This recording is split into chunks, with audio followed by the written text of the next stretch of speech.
That's why I requested you to settle the debt.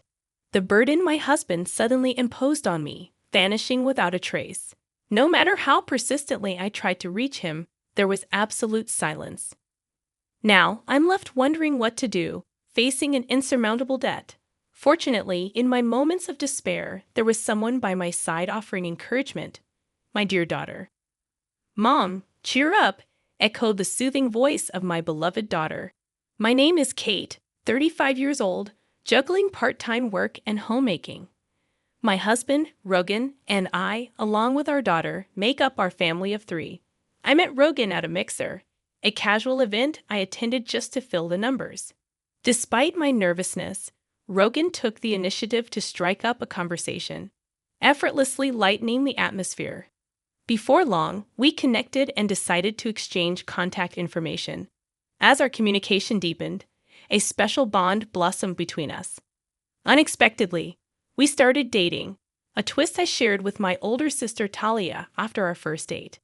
To my surprise, Talia burst into laughter, commenting, "I never thought you'd choose a boyfriend from a mixer." She assumed I'd find someone through work. Talia, enjoying her single life, didn't seem eager for a relationship.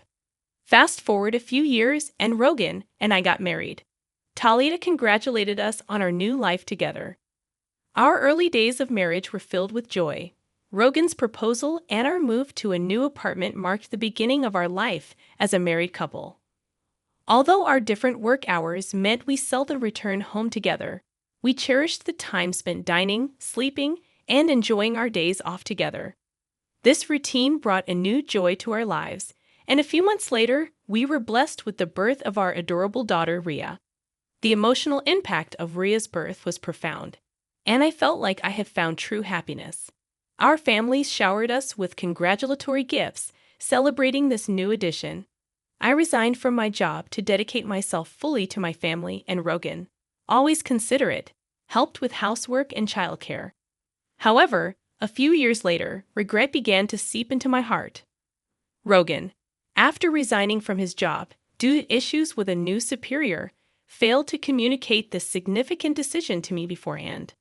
While I empathized with the challenges he faced at work, the abruptness of his resignation left me concerned, especially since our family relied on his income. The absence of any discussion or consultation added to my distress. That was so sudden. Have you already thought about your next job? I questioned him, grappling with the unforeseen turn of events. Yeah, don't worry. I'll figure something out. Rogan's vague response failed to ease my concerns. However, it seemed the only option now was to trust him. Fortunately, Rogan quickly secured a new job, a relief for both of us. I also considered working, but since Rhea is still young, I want to be there for her at home. Is everything okay at the new workplace? Have you settled in? I inquired, attempting to gauge his well-being. Yeah, somehow. Did something happen? Are you not getting along with your boss or colleagues? I persisted. I told you I'm fine. Don't worry too much. Look, I'll take care of Rhea, so you go and take a bath. Really, thank you, he responded. Though he seemed different than usual, I refrained from prying further and handed Rhea to him before heading to the bath. A few days later, Rogan returned home looking dejected. As I tried to inquire about what had happened, memories of his abrupt resignation flashed through my mind. Did he quit his job again within such a short period? I quit my job. I just couldn't get along with the people there. I couldn't stand being constantly directed by someone much younger than me. I just couldn't bear it anymore, he explained. I see, but we'll get through this. We'll find another job. I'll help in any way I can. Suddenly, Rogan's expression changed, and he raised his voice at me. Hey, what's with that look? You don't like that I quit? You're able to eat because I work. You just stay at home and you're acting all high and mighty. After throwing his bag onto the living room table, he continued, Shut up. Just be quiet. Unable to contain his anger, Rogan grabbed a whiskey from the fridge and downed it in one gulp. I had never seen him this angry before. I felt terrified at that moment. Despite my gratitude towards him and efforts to be supportive, An extremely angry Rogan shouted at me for a while, then slumped down on the sofa looking grumpy. I was so shocked that all I could do was accept his words, and this incident created a rift in our relationship. Since then, Rogan has been caught in a cycle of finding and quitting jobs, leaving us in uncertainty with many anxious days. I couldn't keep silent any longer. Rogan, can't you be a bit more serious about your job? If you have complaints, then you work and earn money. You rely too much on me, but there's Ria to consider. So, what's your point? Lately, Rogan has been gradually losing interest in Ria and seems to be avoiding her. When Ria was born, he took great care of her and was genuinely happy. Observing Rogan now, he felt like a completely different person. No matter how much I pleaded, Rogan showed no interest in continuing his work. Eventually, I decided to entrust Ria to Talia and started working on my own. I'm really sorry for having to leave her with you. I apologized to Talia. It's okay. Raya and I will wait together, she reassured me. Raya, who had just started attending kindergarten, wasn't a major concern. Part of it was because I trusted Talia to take care of her. But Ria was also remarkably mature and calm for her age. She showed interest in newspapers, read them on her own, and could even write long and somewhat complex sentences. Rhea had a quiet disposition and was exceptionally composed for her age. When she started attending kindergarten, I was concerned about whether she'd be able to make friends and effectively communicate with others besides me. However, it turned out I didn't need to worry. Rhea made many friends in kindergarten and enjoyed her time there. As a parent, that was the most heartwarming thing to witness, given the situation. I felt it would be no problem for me to work outside the home. When I started looking for a job, I found one quicker than expected, and I began working full-time. The pay was better than I had anticipated, and even if Rogan quit his job, our finances would probably stabilize. Thankfully, the work environment was also pleasant, and despite the busy days, I enjoyed working. A few years after I began working, Rogan finally found a stable job. It seemed like he had finally found a workplace that satisfied him. Learning this brought a profound sense of relief. Over time, Rogan's demeanor brightened, and he seemed to return to the man I knew in the early days of our marriage. He became considerate of the challenges I faced juggling work and family, often asking, "Has it been tough? Aren't you tired?" I was a bit taken aback by this transformation. Perhaps job stability had given Rogan peace of mind. Rhea was growing up healthily, and Rogan started acting like a caring father to her once again. Seeing Raya play joyfully with Rogan always warmed my heart. Still, the thought of returning to the way things were before made me anxious about leaving my job. Therefore, I continued to rely on Talia for childcare. "How's Rhea? Is she looking well?" I would ask Talia. "Don't worry, she's playing happily," she reassured me. If Rhea was doing well, I could be at ease. I probably would continue to depend on Talia. I had been considering treating Talia to something she liked as a token of my appreciation. Several years went by, and Rhea was now in the 3rd grade of elementary school. She attended school every day with great enthusiasm. The family's bond was just like before, harmonious and loving.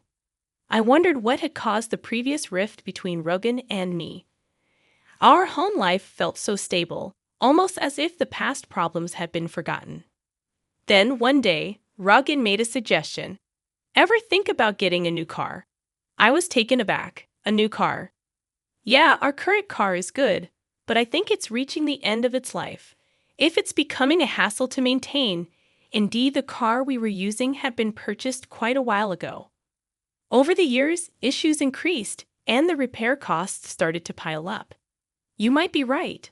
Maybe we should consider a new car." "Yes, I knew you'd agree. By the way, I've already got some catalogs pulled ready." "Thanks." I didn't expect him to be this eager about replacing the car. I was a bit surprised, but we started looking through the catalogs together. "Rhea, come here. Which car do you want to ride in? Let's decide together." He called Rhea over, and the 3 of us enjoyed flipping through the car catalogs together. However, I couldn't have imagined that this day would mark the beginning of an unexpected turn of events. A few months later, the new car that the three of us chose was delivered. The car we bought was a brand new model costing over $155,000. The loan was under my name. Generally, people would expect Rogan's name on the loan, but considering his unstable work history, we were concerned about being rejected. I was determined to work even harder from now on and pay off the loan. I was sure Rogan felt the same way, that's what I believed. But my hopes were shattered in an instant. Rogan stopped coming home. He disappeared along with the newly purchased car. Could it be that Rogan got involved in some kind of trouble? What should I do? At that moment, my cell phone rang. The call was from Rogan. "Hello, Rogan. Where are you? What are you doing?" Out of concern, my voice raised unintentionally. "Hey, calm down. But you disappeared all of a sudden, and the new car is gone. What happened? Did you get caught up in some trouble?" I tried to convey how I had worried every day until then, but Rogan laughed at my concerns and said something unbelievable. "Actually, I found a new lover. She's more important to me than you." "What?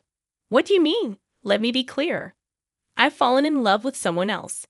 I've already taken care of the divorce notice. I'd appreciate it if you stopped getting involved." "Wait, divorce? I can't believe this." I was shocked by the mention of a divorce notice. However, I remembered a discussion we had during a big fight a while ago. Submitting the application to the court means that both parties agree to the divorce. I deeply regretted letting my emotions take control at that time. "Oh, by the way, I have a debt. I'm counting on you to repay it." "What? How much debt are we talking about?" "I think $200,000, give or take. I'm leaving all the repayments to you." With those words, Rogan abruptly hung up the phone. I never thought something like this would happen to me. Were all of his kind smiles in the past just lies? As these thoughts crossed my mind, I could feel the strength drain from my body. "Mom, what happened?" As I slumped to the floor, Raya rushed over, looking concerned. "It's okay, honey. Thank you." I tried to put on a brave face, but inside, I was filled with anxiety. How will I manage our life now with such a massive debt looming over us? The thought of the $200,000 made me feel suffocated. On top of that, there was still the car loan to think about. In a state of panic, I decided to check my bank balance, searching everywhere. Closet, drawers, kitchen, bedroom. But my ATM card was nowhere to be found. Frantically, I launched my bank app on my smartphone. And to my horror, the account balance had significantly decreased. I had no memory of withdrawing such an amount, and the only suspect was Rogan. Trying to contact him proved futile, and with my mind going blank, I thought I should focus on earning money. I chose to keep this a secret from Talia and young Riev to avoid unnecessary worry. A few weeks after Rogan disappeared, I lost consciousness at work. Upon waking up, I found myself in a hospital bed, where Talia and Ria revealed they knew about Rogan and my deteriorating health. Raya had overheard Rogan's phone call, and Talia, surprisingly furious, wanted to locate Rogan to make him repay the debt and medical bills. However, Rogan's whereabouts remained unknown. When I was discharged, I fell down, fearing Talia's reprimand for letting her know. Various tests revealed my poor health was due to cancer, still in the early stages with hope for recovery through surgery. Though the surgery went well, returning to work immediately seemed impossible due to mounting medical bills and no savings. During these challenging times, Talia and Ria became my pillars of support. Talia tried to locate Rogan, and when she discovered he was working in the same building, they hatched a plan to get back the car that was under my name. As we prepared to confront Rogan, Talia stopped me, emphasizing the need for a solid plan. Raya reassured me that everything was set up, and a month later, while at Talia's house, a sudden call from Rogan came in. After ignoring it initially, I gathered my courage and answered. In a frantic voice, Rogan pleaded for help, claiming he was about to be arrested. He shared his location and quickly ended the call. Talia and Rhea then revealed the turn of events. They had reported the car as stolen, a move aimed at compelling Rogan to confront the consequences. Filled with gratitude, Rhea blushed, and the mystery of their plan became clear. I expressed my gratitude to Talia and Rhea and hurried to the park where Rogan was waiting. The specified park was surprisingly close to my home, and when we arrived, we found police officers interrogating Rogan about something. After explaining the situation to the officers and having them leave, Rogan ushered us into his car and began narrating the events that led to this. Inside the car, a confident-looking woman named Lily sat boldly in the passenger seat, staring at us with a cold gaze. Rogan questioned why the police came to him, seemingly unaware of the gravity of the situation. Rhea confronted Rogan, asking why he left them behind and why he wouldn't pay back the money himself. Rogan, visibly shaken, remained silent. Rhea and Talia continued questioning Rogan about his actions and his relationship with Lily. Talia criticized Rogan's irresponsible behavior, constantly changing jobs, and quick temper. Rogan bowed his head in silence, and Lily, visibly irritated, revealed shocking details. Rogan had borrowed $200,000 in his wife's name for expensive luxury gifts for Lily. Rhea questioned Lily about her pregnancy, and Talia noticed an inconsistency in the timeline. Lily revealed that the child wasn't Rogan's and admitted to keeping it a secret to avoid further involvement with him. The tension increased, and Talia took charge, threatening to call the police for the criminal acts committed. Ignoring Rogan and Lily's pleas, Talia instructed me to contact the police. Legal actions were taken, and Rogan and Lily faced consequences, including compensation payments, repaying the debt, and child support. Despite attempts to reduce payments through lawyers, a secret recording made by Rhea served as evidence denying their requests. In the end, Rogan and Lily didn't go to prison but had to shoulder responsibilities. Rhea and I now live with Talia, and the car was safely returned. Rogan is somehow managing the debt, and the presence of Talia and Rhea played a significant role in resolving the situation. Grateful for their support, I look forward to a peaceful life with the two of them, working hard for a better future.